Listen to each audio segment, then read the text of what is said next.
السلام علیکم ورحمۃ اللہ۔ تو آج قرآن سٹڈیز میں کروں گی سورۃ الغافر کی آیت نمبر 76 سے 80۔ اعوذ باللہ من الشیطان الرجیم، بسم اللہ الرحمن الرحیم۔ آیت نمبر 76 ہے، ادخلوا ابواب جہنم خالدین فیہا اللہم اجرنی من النار فبئس مثوی المتکبرین۔ تو اس کا ترجمہ ہے کہ اب داخل ہو جاؤ جہنم کے دروازے میں، اس میں ہمیشہ رہنے کے لیے، تو یہ بہت برا ٹھکانہ ہے متکبرین کے لیے۔ جو لوگ تکبر کرتے ہیں ان کے لیے یہ بہت برا ٹھکانہ ہے۔ اللہ تعالیٰ ہم سب کو اس سے حفاظت میں رکھیں۔ فاصبر ان وعد اللہ حق فاما نرینک بعض الذی نعدہ او نتوفینک فالینا یرجعون۔ اور اس کا ترجمہ ہے، تو اے نبی صلی اللہ علیہ وسلم آپ صبر کیجئے، یقیناً اللہ کا وعدہ حق ہے۔ تو اگر ہم آپ کو دکھا دیں اس میں سے جو کچھ جس کا وعدہ ہم کر رہے ہیں، یعنی کہ عذاب کا، تو وہ بھی ہو سکتا ہے کہ رسول اللہ صلی اللہ علیہ وسلم کی زندگی میں ہی ان کو عذاب دے دیا جائے، یا ہم آپ کو وفات دے دیں، پھر ان کو ہماری ہی طرف لوٹ کر آنا ہے۔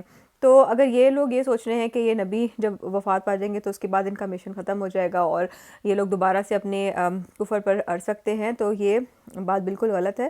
ان سب کو اللہ تعالیٰ کی طرف ہی لوٹ کر آنا ہے، اور ایسا بھی ہو سکتا ہے کہ رسول کی زندگی میں ہی ان کو عذاب دکھاتے جائے، جیسے کہ بدر کے اندر ان کو سخت شکست کا سامنا کرنا پڑا تھا کفار مکہ کو۔ اچھا، اگلی آیت ہے آیت نمبر 78۔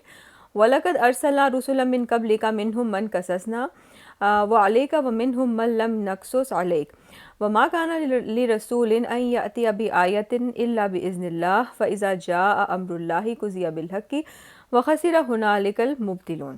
اچھا، اس کا ترجمہ ہے کہ اور ہم نے بہت سے رسول بھیجے آپ سے پہلے، یعنی کہ رسول صلی اللہ علیہ وسلم سے پہلے بھی بہت سے رسول بھیجے تھے۔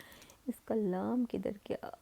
اوکے، ان میں سے کچھ وہ بھی ہیں جن کا ذکر ہم نے آپ سے کیا ہے، اور کچھ وہ بھی ہیں جن کا ذکر ہم نے آپ سے نہیں کیا، اور کسی بھی رسول کے لیے یہ ممکن نہ تھا کہ وہ کوئی نشانی لے آتا مگر اللہ کے اذن سے، یعنی کہ کوئی بھی معجزہ جو ہے، جو یہ کفار مکہ بھی معجزہ مانگ رہے ہیں، تو کوئی بھی جو رسول پہلے آئے تھے ان میں سے کسی کے ہاتھ میں نہیں تھا کہ وہ کوئی بھی معجزہ لے آتے، مگر اللہ کے اذن سے، اللہ کے حکم سے ہی ایسا ہوا۔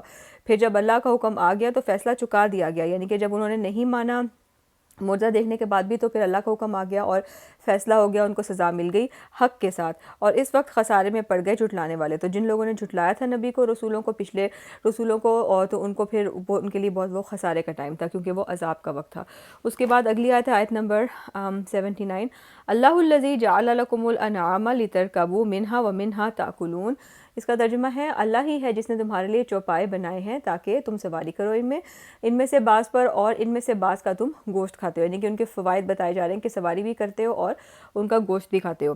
آیت نمبر 80 ہے، وَلَكُمْ فِيهَا مَنَافِعُ وَلِتَبْلُغُوا عَلَيْهَا حَاجَةً فِي صُدُورِكُمْ وَعَلَيْهَا وَعَلَى الْفُلْكِ تُحْمَلُونَ۔ اور اس کا ترجمہ ہے، اور بھی تمہارے لیے ان میں بہت سے نفع ہے، یعنی کہ نہ صرف ان کا گوشت کھایا جاتا ہے مگر کئی کا دودھ بھی پیا جاتا ہے، اس کے علاوہ ان کی کھالیں مختلف طریقے سے استعمال کی جاتی ہیں، اور تاکہ تم اپنے سینوں میں چھپی ہوئی حاجتوں کو ان پر سواری کر کے تم حاصل کرو، یعنی کہ جس طرح اگر کسی کو مال کی حرص ہے تو وہ ٹریڈنگ کے لیے جا سکتا ہے، اس طریقے سے نا، تو جو آپ کی خواہشیں وہ آپ اس سے پوری کر سکتے ہیں، اور جب اور ان جو پایوں اور کشتیوں پر سوار کیے جاتے ہو، تو کشتیوں کا بھی ساتھ ہی ذکر ہے، اور یہ اللہ تعالیٰ کی بیسیکلی انعامات کا ذکر ہے جو انہوں نے ہم پر کیے ہیں، الحمدللہ رب العالمین۔ تو جی یہ ہو گئی آیت نمبر 80۔ آئی تھنک اس صورت کے اندر 85 آیتیں ہیں، یس۔ تو انشاءاللہ کل اس صورت کو کمپلیٹ کر لیں گے۔ فی امان اللہ۔